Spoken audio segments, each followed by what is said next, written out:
اعوذ باللہ من الشیطان الرجیم بسم اللہ الرحمن الرحیم رب اشرح لی صدری ویسر لی امری واحلل عقدۃ من لسانی یفقہوا قولی آمین یا رب العالمین۔ اس سے پہلے اللہ تعالیٰ نے ایک ضابطہ بیان فرمایا کہ جس چیز پر اللہ کا نام لیا جائے اس کو کھاؤ، اور جس چیز پر اللہ کا نام نہیں لیا جائے گا اس کو مت کھاؤ۔ تو پھر اس پر کفار نے کافی تنقید کی کہ انسان کے اپنے ہاتھ کا مارا ہوا تو اس کے لیے حلال ہے، مگر جو اللہ کی طرف سے مر جائے اس کو یہ لوگ حرام کہتے ہیں۔ تو اللہ تعالیٰ نے کہا کہ نہیں، ایسا نہیں، بلکہ وہ لوگ اسلام کو مٹانا چاہتے ہیں، اس لیے اس قسم کے پروپیگنڈا کرتے ہیں۔ تو پھر اللہ تعالیٰ نے فرمایا کہ جو انسان بھی اسلام اور توحید کے خلاف ہوگا اس کا انجام برا ہوگا۔ جس کا بھی فوکس صرف اور صرف دنیا پر ہوگا، دنیا کی کامیابیوں پر ہوگا، وہ بحیثیت انسان زندہ ہوتے ہوئے بھی مردہ ہے۔ اب آج کے سبق میں اللہ پاک یہ بتا رہے ہیں کہ میں جس کو ہدایت دینے کا ارادہ فرما لیتا ہوں اس کا سینہ اسلام کے لیے کھول دیتا ہوں، اور جس کو گمراہ کرنے کا ارادہ کرتا ہوں اس کا سینہ تنگ کر دیتا ہوں۔ فرمایا فَمَن يُرِدِ اللَّهُ، بس وہ شخص کہ اللہ تعالیٰ ارادہ کرتا ہے ان يهديه، کہ اس کو ہدایت دے، وَيَهْدِي إِلَيْهِ، اور اللہ ہدایت دیتا ہے اس کو اپنی طرف، من يُنِيب، جو ہدایت کا طالب ہوتا ہے، یشرح صدرہ، اور کھول دیتا ہے اس کے سینے کو للاسلام، اسلام کے لیے، وَمَن يُرِد، اور وہ شخص کہ اللہ ارادہ کرتا ہے ان یضلہ، کہ اس کو گمراہ کر دے، یجعل صدرہ، تو کر دیتا ہے اس کے سینے کو ضیقاً، تنگ، حرجاً، بہت زیادہ، کأنما یصعد، گویا کہ وہ چڑھتا ہے، فی السماء، آسمان میں، کذالک، اسی طرح یجعل اللہ، کر دیتا ہے اللہ، رجسا، ناپاک، علی الذین، ان لوگوں پر، لا یؤمنون، جو ایمان نہیں لاتے۔ اس آیت میں یشرح صدرہ للاسلام، اس سے مراد ہے شرح صدر، یعنی باطنی بصیرت۔ اس آیت میں تشبیہ یہ ہے کہ جس شخص کو اللہ حق قبول کرنے کی توفیق دیتے ہیں اس کا سینہ توحید اور ایمان کے لیے کھول دیتے ہیں، اور جسے اللہ پاک گمراہ کرنا چاہتے ہیں اس کے سینے کو حق قبول کرنے کے لیے اس قدر تنگ کر دیتے ہیں کہ جیسے کوئی شخص اونچائی پر چڑھ رہا ہو تو اس کا دم گھٹنا شروع ہو جاتا ہے سینے میں۔ حضرت عبداللہ بن مسعود رضی اللہ عنہ فرماتے ہیں کہ جب یہ آیت نازل ہوئی تو صحابہ اکرام نے رسول اللہ صلی اللہ علیہ وآلہ وسلم سے شرح صدر کی تفسیر دریافت کی، تو آپ صلی اللہ علیہ وآلہ وسلم نے فرمایا کہ اللہ تعالیٰ مومن کے دل میں ایک روشنی ڈال دیتے ہیں جس سے اس کا دل حق بات کو دیکھنے، سمجھنے اور قبول کرنے کے لیے کھل جاتا ہے، یعنی حق بات وہ آسانی سے قبول کرنے لگتا ہے، اور خلاف حق نفرت اور وحشت ہونے لگتی ہے۔ تو صحابہ اکرام نے عرض کیا کہ کیا اس کی کوئی علامت بھی ہے جس سے وہ شخص پہچانا جائے جس کو شرح صدر حاصل ہو گیا ہے؟ تو آپ صلی اللہ علیہ وآلہ وسلم نے فرمایا کہ ہاں، علامت ہے کہ اس شخص کی ساری رغبت، ساری خوشی، سارا سکون آخرت اور اس کی نعمتوں کی طرف ہو جاتا ہے۔ دنیا کی بیجا خواہشات، فانی لذتوں سے وہ گھبراتا ہے، گناہوں سے وہ گھبراتا ہے، اور موت کے آنے سے پہلے موت کی تیاری کرنے لگتا ہے۔ اور پھر آپ نے فرمایا من یرد ان یضلہ یجعل صدرہ ضیقا حرجا کأنما یصعد فی السماء، یعنی جس شخص کو اللہ تعالیٰ گمراہی میں رکھنا چاہتے ہیں تو اس کا دل تنگ اور سخت تنگ کر دیتے ہیں، اس کو حق بات کا قبول کرنا، اس پر عمل کرنا اتنا دشوار اور مشکل ہو جاتا ہے کہ جیسے کسی انسان کا آسمان پر چڑھنا۔ شیخ الایمان اور مستدرک حاکم میں یہ چیز بیان کی گئی ہے۔ اس کے علاوہ امام تفسیر قلبی نے فرمایا کہ اس کا دل تنگ ہونے کا مطلب یہ ہے کہ اس میں حق اور بھلائی کے لیے کوئی راستہ نہیں رہتا، اور یہی مضمون حضرت فاروق اعظم رضی اللہ عنہ سے بھی منقول ہے۔ حضرت عبداللہ بن عباس رضی اللہ عنہ نے فرمایا کہ جب وہ اللہ کا ذکر سنتا ہے تو اس کو وحشت ہونے لگتی ہے،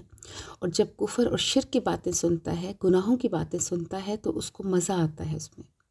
صحابہ اکرام کو دین میں شرح صدر حاصل تھا، اس لیے شکوک و شبہات بہت کم پیش آتے تھے، اور یہی وجہ تھی کہ صحابہ اکرام جن کو اللہ تعالیٰ نے اپنے رسول کی صحبت اور ان کی بلا واسطہ شاگردی کے لیے منتخب فرمایا تھا، ان کو اسلامی احکام میں شک و شبہ اور وسوسے بہت کم پیش آتے تھے۔ تمام عمر صحابہ اکرام نے جو بھی سوالات آپ صلی اللہ علیہ وآلہ وسلم کے سامنے پیش کیے وہ گنے چنے چند سوالات ہیں۔ وجہ یہ تھی کہ آپ صلی اللہ علیہ وآلہ وسلم کے صحبت کے فیض کی وجہ سے اللہ تعالیٰ کی عظمت اور اللہ کی محبت کا بہت گہرا نقش ان کے دلوں میں بیٹھ گیا تھا،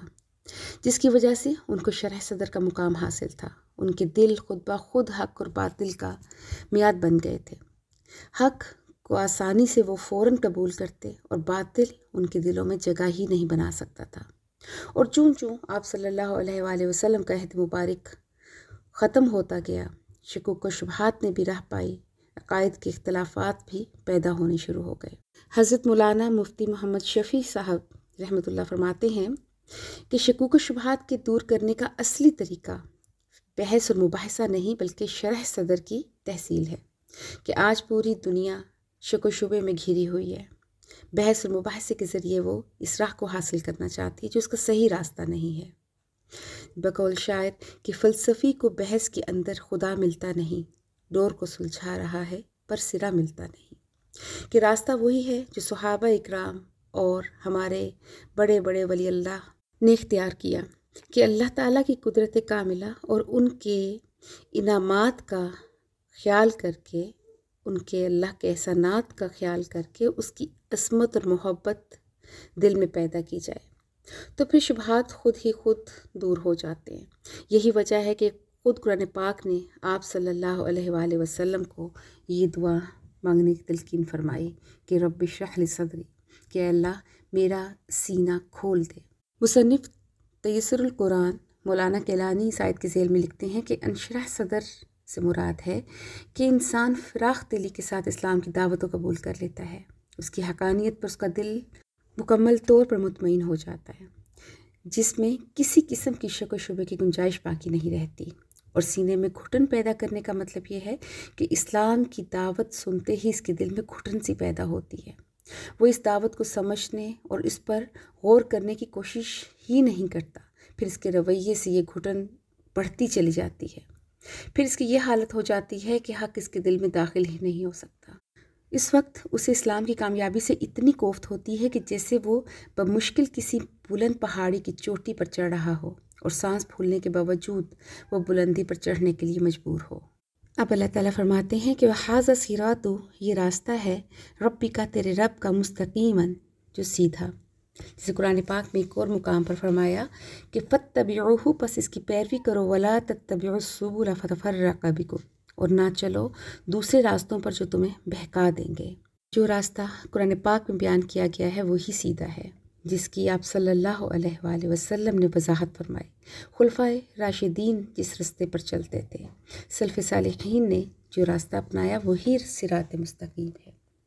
تو فرمایا قد فصلنا الآیات، تحقیق ہم نے تفصیل کے ساتھ بیان کی ہیں آیات، لقوم یذکرون، اس قوم کے لیے جو نصیحت حاصل کرے۔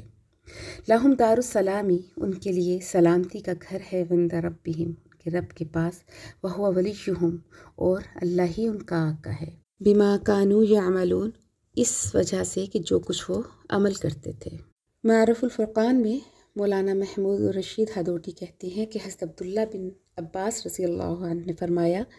کہ سلام اللہ کا نام ہے اور دار السلام کے معنی ہے اللہ کا گھر۔ ظاہر ہے کہ اللہ کا گھر امن اور سلامتی کی جگہ ہوتی ہے، اس لیے پھر معنی یہ ہو گئے کہ وہ گھر کہ جس میں ہر طرح کا امن اور سکون اور سلامتی اور اطمینان ہوگا۔ جنت کو دار الاسلام فرما کر اس طرف اشارہ کر دیا کہ جنت ہی وہ جگہ ہے جہاں انسان کو ہر قسم کی تکلیف، پریشانی، اذیت اور ہر خلاف طبع چیز سے مکمل اور دائمی سلامتی حاصل ہو جائے گی، جو دنیا میں کسی بڑے سے بڑے بادشاہ کو بھی حاصل نہیں ہوتی، اور نہ ہی بڑے سے بڑے نبی اور رسول کو، کیونکہ یہ دنیا ایسے مکمل اور دائمی راحت کا مقام ہے ہی نہیں، بالخصوص نیک لوگوں کے لیے۔ تو آج کی آیت سے ہمیں یہ چیز پتہ چلی کہ جو انسان جس کو شرح صدر حاصل ہو جائے وہ ہدایت پر آ جاتا ہے، پھر اس کو نیکیوں میں اور اللہ کے ذکر میں خوشی ملنے لگتی ہے، اور پھر بڑی سے بڑی آزمائش میں بھی وہ نہیں گھبراتا۔ جیسے ایک عالم نے فرمایا کہ اگر یہ 3 نشانیاں تم میں موجود ہیں تو اس کا یہ مطلب ہے کہ اللہ تم سے راضی ہے۔ انہوں نے کہا کہ قرآن پڑھنے کے وقت اگر آپ کا دل لگتا ہے، آپ کو قرآن پڑھنے میں مزہ آتا ہے، اللہ کی مجلس میں آپ کا دل لگتا ہے، اور آپ جب تنہائی میں ہوتے ہیں تو اس وقت آپ اللہ کو یاد کرنے لگتے ہیں، تو اس کا مطلب ہے کہ آپ کا دل زندہ ہے، اور ایسے میں موت بہت خوبصورت چیز ہے۔ اور اسی طرح اگر اس کے برعکس ان جگہوں پر آپ کا دل گھبرانے لگے کہ قرآن پڑھتے وقت آپ کا دل نہیں لگتا، اللہ کی مجلس میں آپ کا دل گھبراتا ہے، تنہائی میں آپ اللہ کو نہیں یاد کرتے بلکہ گناہوں میں ہی پڑے رہتے ہیں، تو آپ کا دل مر چکا ہے، اور ایسے میں موت بہت خوفناک چیز ہے۔ ان آیات کی تفسیر کی روشنی میں ہم یہ دیکھ سکتے ہیں کہ ہمارا کیا مقام ہے، ہم کہاں کھڑے ہیں، ہمارا دل زندہ ہے یا مر چکا ہے، ہمیں شرح صدر حاصل ہے یا نہیں، کیا ہم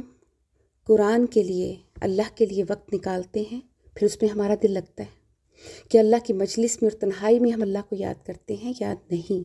یا ہم اس وقت بھی اللہ کو بھلا کر دنیا کے ہی کاموں میں مشغول رہتے ہیں، گناہوں میں مشغول رہتے ہیں۔ تو اس کا مطلب ہے کہ ہم لوگ ہدایت پر نہیں ہیں۔ آج ہمارے پاس وقت ہے کہ ہم توبہ کر سکتے ہیں، ہم اللہ سے رجوع کر سکتے ہیں، کیونکہ اللہ نے یہ کہا کہ جو شخص توبہ کر لیتا ہے تو وہ ایسے ہی پاک ہے جیسے وہ آج ہی پیدا ہوا۔ اور پھر اللہ تعالیٰ ہدایت اسی کو دیتے ہیں جو اللہ سے رجوع کرنا چاہتا ہے، جو ہدایت مانگنا چاہتا ہے۔ ہدایت بغیر مانگے، بغیر خواہش کے نہیں ملتی۔ گزشتہ زندگی جو ہماری گزر گئی، اللہ پاک اس پر ہم نے جتنے بھی گناہ کیے اللہ ہمیں معاف کر دے۔ آج بھی بہت سارا وقت ہم ضائع کر دیتے ہیں، غفلت میں گزار دیتے ہیں، تو اللہ سے دعا ہے کہ اللہ پاک ایک ایک لمحہ ہمیں اپنی یاد میں گزارنے کی توفیق عطا فرمائے، اور ہمیں وہ شرح صدر حاصل ہو جائے کہ جس کے ذریعے ہم ہدایت کو پا سکیں، ہم اللہ کو راضی کر سکیں، اور عملی طور پر اللہ کی فرمانبرداری اختیار کر کے ہم اس قابل ٹھہریں کہ اللہ تعالیٰ کے سلامتی والے گھر تک ہم پہنچ سکیں۔ وآخر دعوانا ان الحمد للہ رب العالمین۔